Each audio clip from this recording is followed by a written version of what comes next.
মৃত্যুর পর আসল পরীক্ষা শুরু হয়। তুমি কি প্রস্তুত? শেষনিশ নামাজে অবহেলা করেছি। আল্লাহ আল্লাহ।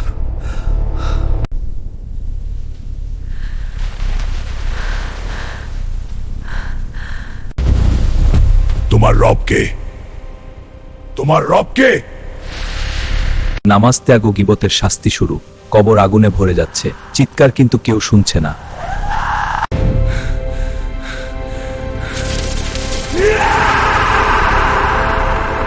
হে আল্লাহ, আমাকে দুনিয়াতে ফেরত পাঠাও। আজ সুযোগ আছে, কাল নেই। এখনই নামাজ শুরু করুন, এখনই তওবা করুন। এই ভিডিওটি শেয়ার করুন, কারণ এটি কাউকে বাঁচাতে পারে।